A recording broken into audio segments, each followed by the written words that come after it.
নমস্কার, story officially চ্যানেলে আপনাদের প্রত্যেককে স্বাগত। আসলে ভগবান বৃন্দাবনে গোপীদের সঙ্গে ভগবান নিত্য লীলা করতেন এবং গোপীদের সঙ্গে ভগবান নিত্য লীলা করেই যেত, কারণ ভগবান ত্রেতা যুগে কথা দিয়েছিল যে দণ্ডক অরণ্য বনের যে ঋষিরা, মুনি ঋষি এরা ছিল, তারা ভগবানের জন্য অপেক্ষা করছিল। সেদিনকে রামের 14 বছর পূরণ হয়ে গেছে, অযোধ্যায় তিনি ফিরে যাবেন সেই সময়। কিন্তু তারা দাঁড়িয়েছিল যে প্রভু রামের সঙ্গে তারা দেখা করবে। কিন্তু হনুমান এসে যখন বলে যে প্রভু, দণ্ডকারণ্যের সমস্ত তপস্বী ঋষি, বড় বড় মুনি এরা আপনার জন্য অপেক্ষা করছে, আপনাকে দেখবে বলে।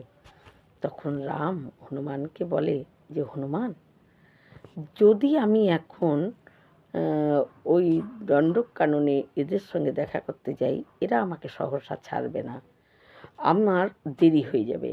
আর আমার যদি দেরি হয়ে যায় তাহলে ভরতে প্রাণ থাকবে না, ভরণ প্রাণ ত্যাগ করে দেবে। তাই তুমি ওদেরকে গিয়ে বলো যে এখন তো আমার সঙ্গে দেখা করলে শুধু আমাকে দূর থেকেই একটু দেখতে পাবে, কিন্তু ওরা যদি অপেক্ষা করে তাহলে এর পরের জন্মে আমি যখন আবার জন্ম নেব ত্রেতা যুগে, দাপর যুগে, তখন আমি এরা হবে সবাই ব্রজের গোপী হয়ে এরা জন্মাবে। আমি এদেরকে গৃহিণীর মতো আমার সঙ্গে ওদের সঙ্গে ব্যবহার করব, আর এদের সঙ্গে আমি নিত্য লীলা করব। সেই নিত্য লীলার যে সুখ এরা তখন পাবে। কিন্তু এখন যদি ওরা আমার সঙ্গে দেখা করতে চায় তাহলে দূর থেকেই শুধু আমাকে দেখতে পাবে, তুমি গিয়ে কথা বলো। তখন হনুমান গিয়ে যখন তাদেরকে এই কথা বলে, তারা তখন বলে যে ঠিক আছে, আমরা তাহলে অপেক্ষাই করব।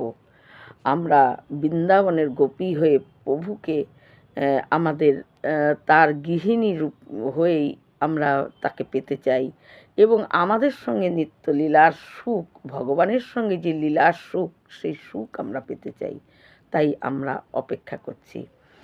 তখন এই হনুমানকে তারা কথা দেয়, হনুমান তারপরে চলে আসে। ভগবান রাম তারপর আবার অযোধ্যায় আসার জন্য রওনা হয়ে যায়, কারণ ভগবান রামের হাতে তখন সময় ছিল না। এইদিকে একটু বিলম্ব হলেই ওদিকে ভরতের প্রাণ চলে যাবে, কারণ ভরত বলেই ছিল যে যদি আসতে একটু দেরি হয় তিনি এক মুহূর্ত দেরি করবেন না, তিনি নিজের প্রাণ ত্যাগ করে দেবে। তাই ভগবান রাম তখন আর তার দেরি করতে পারছিল না। কিন্তু ওই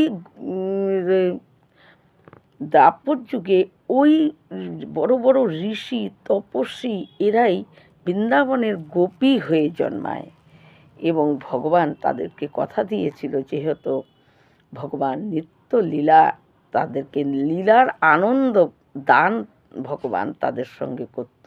ওই ছোট্ট কৃষ্ণ যখন যশোদার ঘরে ছিল তখন গোপীদের সঙ্গে তিনি নিত্য লীলা করতেন এবং গোপীদেরকে আনন্দ দিত।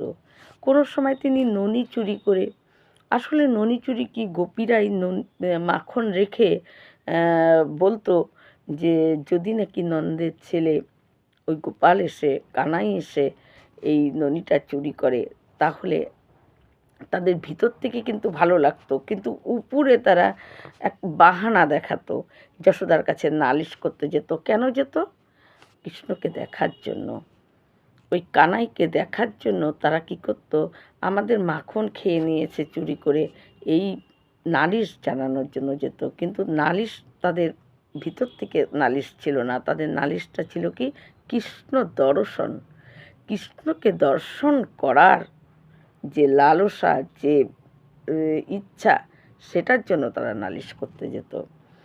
তাই এইরকমই একজন গোপী একদিন কি করে, তিনি বলে যে তার বাড়িতে পুজো, যশোদার বাড়িতে তিনি আসেন। তিনি একদম বাহানা নিয়ে আসেন, কারণ গোবর তার বাড়িতেও ছিল। কিন্তু বলে যে যশোদা আমাকে বলে, আরে যশোদা, আমাকে একটু গোবর দিবা, তোমার পদ্মগন্ধার গোবর, তাহলে সেই গোবর দিয়ে যদি বাড়িটা মোছা যায় তাহলে সেই সুগন্ধ আসবে, এবং বাড়িতে পুজো আছে তো তাই।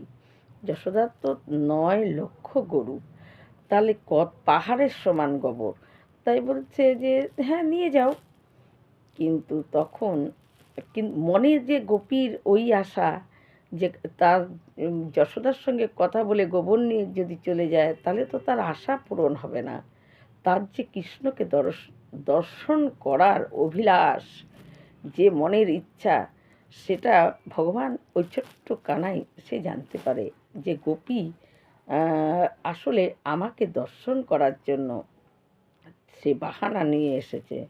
তখন সেই ছোট্ট গোপাল সে বেরোয়। মা যশোদাকে বলছে, মা তুমি গোপীকে কেন গোবর দিবা? তুমি জানো গোবর কে থাকে গোবরে? যশোদা বলছে, আমি জানি। যখন নাকি গরুর, আমাদের 33 কোটি দেবতা গরুর গায়ের মধ্যে তারা আছে, বিরাজ করছে, কিন্তু লক্ষ্মীর আসতে দেরি হয়ে যায়, তাই লক্ষ্মী কোনো জায়গা পায় না গরুর গায়ে, তাই তাকে গোবরে তাকে জায়গা দেওয়া হয়, তাই গোবরকে লক্ষ্মী হিসাবেই ধরা হয়। তখন বলে, আরে গোবরে লক্ষ্মী আছে, তুমি এটা জানো? তখন যশোদা বলে, হ্যাঁ জানি লালা, তাই গোবর একটু নিয়ে যাচ্ছে, আমাদের কি গোবর কম আছে বলতো? তো গোবর নিয়ে যাচ্ছে, তাতে না ফ্রিতে গোবর দেওয়া হবে না, তার পরিবর্তে কি দিবে গোপী? বলছে, তার পরিবর্তে গোবরের পরিবর্তে কি চাবো? গোবরের পরিবর্তে কোনো কিছু হয় লালা? কৃষ্ণকে যশোদা বোঝাচ্ছে, কিন্তু কৃষ্ণ তো সে তো গোপীর সঙ্গে লীলা করার জন্য তিনি তখন কি করে, গোপীর কাছে যায়। আর যশোদা কৃষ্ণের কথা আর না শুনে সে নিজের কাজে ব্যস্ত হয়ে যায়।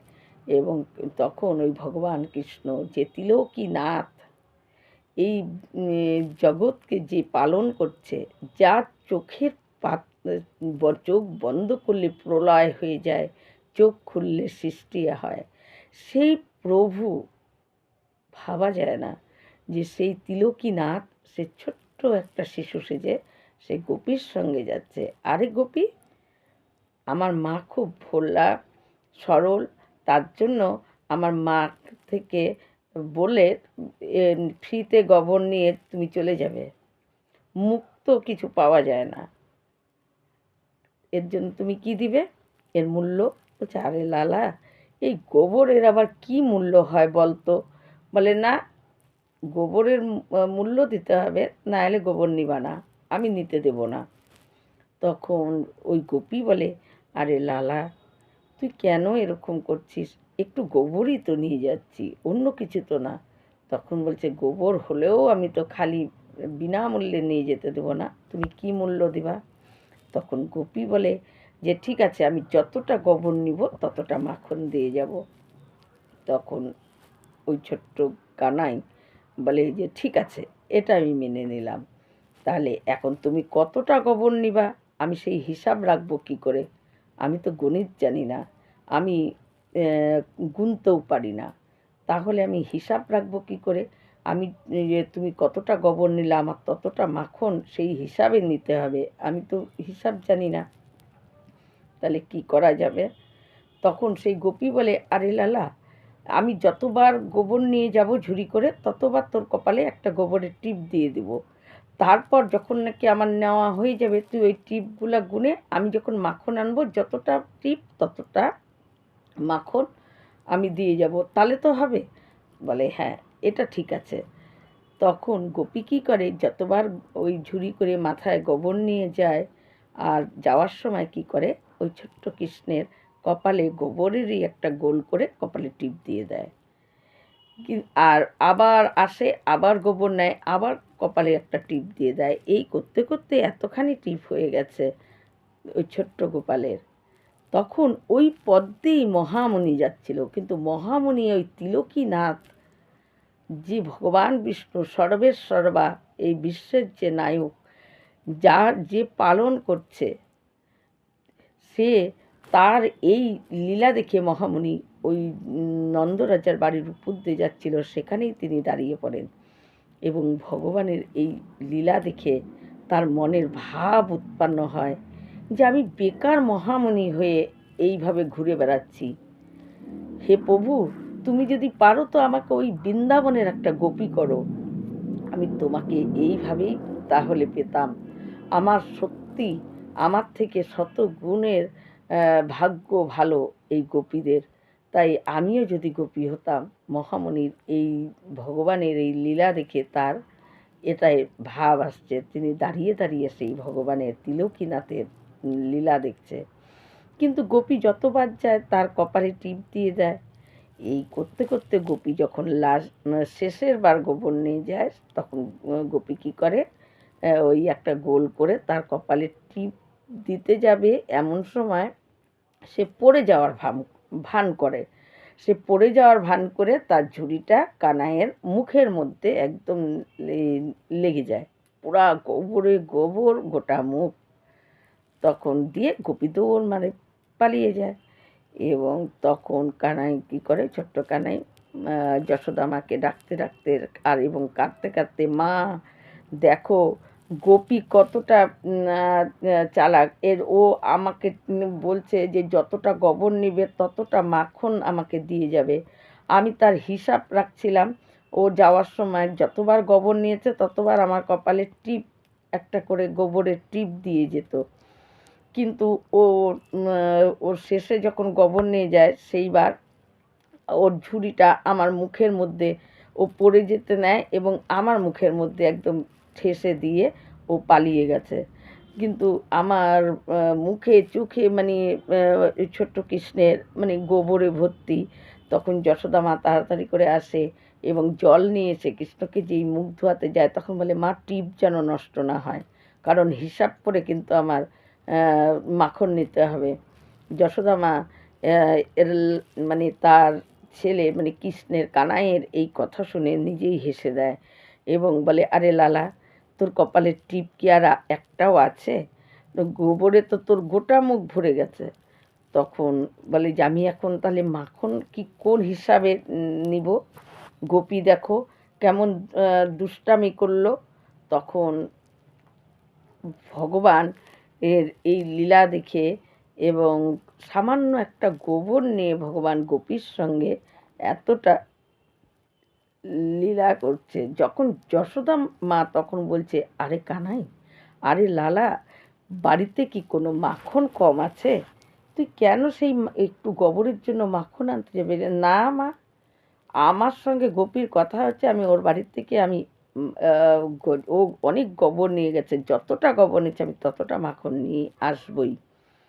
কিন্তু ভগবানের এই সামান্য একটু গোবর নিয়ে এই লীলা দেখে মহামুনি তিনি মানে নিজেকে মনে হচ্ছিল যে আমি যদি ব্রজের একটা গোপী হতে পারতাম, তাহলে প্রভুর সঙ্গে আমিও এরকম, প্রভু আমার সঙ্গে এরকম লীলা করত এবং সেই লীলায় মনে সুখ আনন্দ পেতাম। আসলে ভগবান দাপরে জন্মগ্রহণ করেছিল, যতদিন তিনি বৃন্দাবনে ছিলেন ততদিন তিনি প্রত্যেকের ভিতরে আনন্দ দান করতেন। তিনি আনন্দ দান করে গেছেন বৃন্দাবনে প্রত্যেককে। আর এই গোপীরা সেই বড় বড় ত্রেতা যুগের এক একজন বড় বড় ঋষি মুনি, এরা গোপী হয়ে জন্মেছে। তাই মহামুনি তখন ওখান থেকে যখন যায়, তখন দেখে ব্যাসদেব নদীর তীরে তিনি উদাস হয়ে বসে আছে এবং মহামুনি তখন সেখানে ব্যাসদেবের কাছে যায়, গিয়ে বলে যে তুমি এত উদাস হয়ে আছো কেন, কি হয়েছে তোমার? তখন ব্যাসদেব বলে যে 18 প্রকার গ্রন্থ লিখেছি, তারপর মহাভারত লিখেছি। মহাভারত লেখা পরও আমি মনে শান্তি পাচ্ছি না, আমার মন অশান্ত হয়ে আছে, আমার কিছু ভালো লাগছে না, আমার মনে কি করে শান্তি পাবো? মহামুনিকে জিজ্ঞাসা করে। মহামুনি তখন এই আমাদের মানে এই তিলকীনাথ ভগবান শ্রীকৃষ্ণের এই বাল্যলীলা ব্যাসদেবকে বলে এবং নিজে আগের জন্মে কী ছিল মহামুনি সেই গল্পই করে। তিনি একজন দাসীর পুত্র ছিল, কী করে তিনি মহামুনি হয়েছেন সেই কাহিনীও ব্যাসদেবকে বলে। বলে যে তোমার মন অশান্তি তো থাকবেই, কারণ তুমি কৃষ্ণে মানে ভগবানের বড় বড় সব বাণী লিখেছ। তার সে কতটা যুদ্ধ করতে পারে, কতটা তার শক্তি, তুমি সেগুলো লিখেছ। তুমি জ্ঞান লিখেছ যে প্রভু যে ওই কুরুক্ষেত্রের যুদ্ধে অর্জুনকে যে তার স্ত্রী মুখ থেকে যে তিনি উপদেশ দান করেছে, সেই উপদেশগুলোকে তুমি লিখেছ, তাকে বিস্তার করেছ। কিন্তু তার ভগবানের ক্ষমতা, ভগবানের যুদ্ধে করার ক্ষমতা, এগুলো তুমি শুধু তুলে ধরেছ। কিন্তু তুমি ভগবানের প্রেম বা ভগবানের যে বাল্যলীলা, যে ভগবানের যে গোপীদের সঙ্গে প্রেম, ভগবানের যে গোপীদের সঙ্গে তিনি কেমন লীলা করতেন, তুমি সেগুলো লেখনি। তাই তো তোমার মন অশান্তি হয়ে আছে, অশান্তি হয়ে আছে তোমার এই কারণে। তাই তুমি এমন একটা গ্রন্থ লেখো, যেই গ্রন্থ এই পৃথিবীর মানুষের মানে কলিযুগের মানুষের কল্যাণ হয়, সেই গ্রন্থ পড়লে তাদের কল্যাণ হয়। এবং ভগবানের প্রেম লীলা, বাল্যলীলা তুমি এর মধ্যে তুলে ধরো, তাহলেই দেখবে তোমার মন শান্ত হয়ে যাবে আর তোমার মন আর অশান্ত থাকবে না।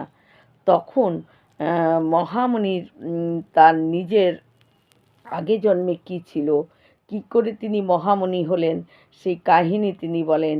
এবং ভগবানের বাল্যলীলাগুলো মহামুনি ভগবানের যে মানে লীলা মধ্যে মহামুনি সেই লীলাটি তিনি যেটা চোখে দেখেছিলেন, সেই লীলাটির কথাও ব্যাসদেবকে বলেন।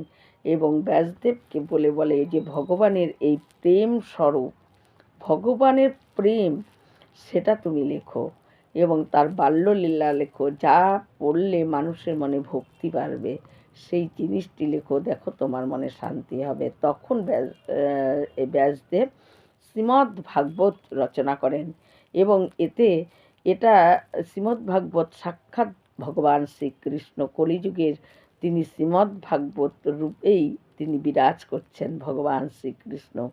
আর এই গ্রন্থ প্রেম শিখায়, এই গ্রন্থ ভগবানের বাল্যলীলায় ভগবান যে প্রত্যেকটা বৃন্দাবনবাসী, ব্রজবাসী এবং সবার সঙ্গে ভগবান কেমন ভাবে তাদেরকে আনন্দ দিতেন লীলার মাধ্যমে, সেই কাহিনী এখানে ব্যাসদেব লিখেন এবং তারপর ব্যাসদেবের মন শান্ত হয়।